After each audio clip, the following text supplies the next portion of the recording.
नमस्कार. आजच्या या विशेष विश्लेषणात आपण एका खूप महत्त्वाच्या आणि रंजक विषयावर बोलणार आहोत. वेगाने ऑटोमेट होत असलेल्या आजच्या जगात आपलं शिक्षण नेमकं कसं बदलतंय?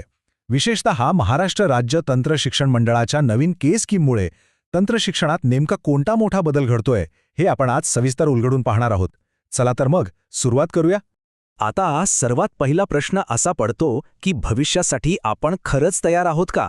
इथली ही माहिती अगदी स्पष्ट सांगते की उद्याच्या डिजिटल अर्थव्यवस्थेत टिकून राहायचं असेल तर केवळ पारंपरिक तांत्रिक शिक्षण आता अजिबात पुरेसं नाहीये.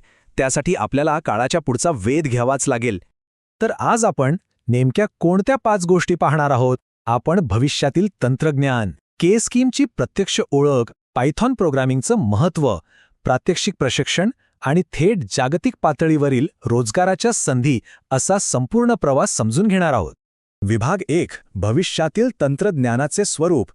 आता हे सगळं समजून घेण्याआधी आजचं आधुनिक आणि वेगाने बदलणारं तंत्रज्ञान नेमकं कसं आहे याचा पाया आधी आपण समजून घेऊया. सध्या सगळीकडे ऑटोमेशनची चर्चा आहे, बरोबर? शेती आणि कारखान्यांपासून ते अगदी आरोग्य सेवा आणि प्रशासनापर्यंत डिजिटल ऑटोमेशन प्रत्येक क्षेत्राची काम करण्याची पद्धत मुळापासून बदलून टाकत आहे. हा तांत्रिक बदल आता इतका वेगवान आहे की तो टाळणं अशक्यच आहे. विभाग 2. स्कीम अभ्यासक्रमाची ओळख. आता या नव्या आव्हानाला सामोरं जाण्यासाठी प्रत्यक्ष शैक्षणिक उपाय काय आहे ते आपण पाहूया. हा नवा स्कीम सिलेबस खऱ्या अर्थाने फ्युचर रेडी आहे. आधुनिक अर्थव्यवस्थेच्या गरजा ओळखून यात अतिशय जाणीवपूर्वक artificial intelligence, robotics, internet of things आणि ड्रोन तंत्रज्ञान यांसारख्या अत्यंत प्रगत विषयांचा इंजिनिअरिंग डिप्लोमामध्येच समावेश केला गेलाय. ही समोरची माहिती पहा. हे विषय फक्त हवेतले शब्द नाहीत बरं का.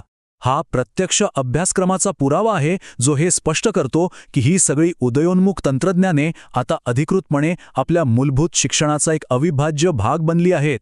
आणि सर्वात महत्त्वाची गोष्ट म्हणजे हे केवळ पुस्तकी ज्ञान नाहीये.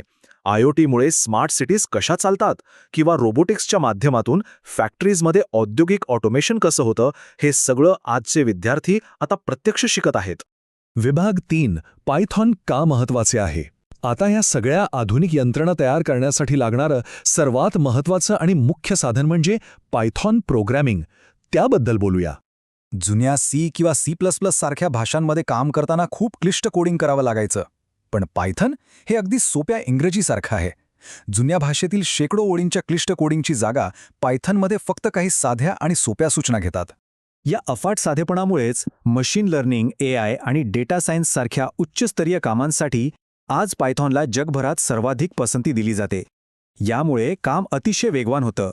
पायथॉनमध्ये गणितासाठी लागणाऱ्या इनबिल्ट लायब्ररीज आधीपासूनच उपलब्ध असतात, ज्यामुळे प्रोग्रामरचा प्रचंड वेळ वाचतो. म्हणूनच आधुनिक डेटा सायन्स, सायबर सुरक्षा आणि ऑटोमेशनचा पायथॉन हा एक निर्विवाद कणा बनला आहे. या डॉक्युमेंटमधून हेच सिद्ध होतं की AI आणि इंजिनिअरिंगच्या प्रत्यक्ष समस्या सोडवण्यासाठी प्रगत गणित आणि पायथॉन प्रोग्रामिंग या नव्या स्कीम अभ्यासक्रमात कशाप्रकारे अखंडपणे एकत्र जोडले गेले आहेत. विभाग 4. प्रात्यक्षिक प्रशिक्षण आणि रोजगार क्षमता. आता आपण पुढे जाऊन हे पाहूया की हे सगळं तांत्रिक ज्ञान प्रत्यक्ष वास्तवात कसं आणलं जातं आणि त्यामुळे नोकरी मिळण्याची क्षमता कशी वाढते. हा 12चा आकडा खूप महत्त्वाचा आहे. डिप्लोमाच्या प्रत्येक विद्यार्थ्याला प्रत्यक्ष औद्योगिक अनुभव मिळवण्यासाठी आता 12 आठवड्यांची म्हणजेच तब्बल 3 महिन्यांची इंटर्नशिप पूर्ण करणे सक्तीचे करण्यात आले आहे. आणि ही इंटर्नशिप अगदी साधीसुधी नाही.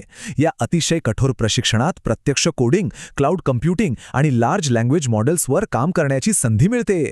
यामुळे मुलं थेट रिअल वर्ल्ड प्रोजेक्ट्स हाताळायला शिकतात. या सक्तीच्या प्रात्यक्षिक प्रशिक्षणाचा सर्वांनाच फायदा होतो. यातून पुस्तकी ज्ञान आणि प्रॅक्टिकल काम यातील दरी दूर होते.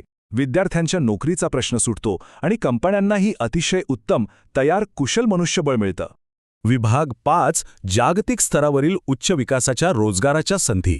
हा सगळा विशेष शैक्षणिक प्रवास शेवटी आपल्याला कुठे घेऊन जातो ते आता पाहूया.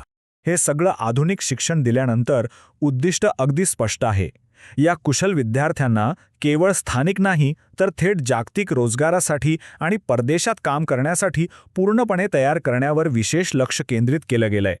AI, पायथॉन आणि प्रॅक्टिकल अनुभवासोबतच आता परदेशी भाषांचे विशेष प्रशिक्षणही दिले जात आहे. यामुळे हे विद्यार्थी जर्मनी आणि जपानसारख्या तंत्रज्ञानात आघाडीवर असलेल्या देशांमधील मोठ्या आणि आकर्षक नोकऱ्यांसाठी थेट पात्र ठरत आहेत. तर जाता जाता विचार करण्यासारखी गोष्ट हीच आहे.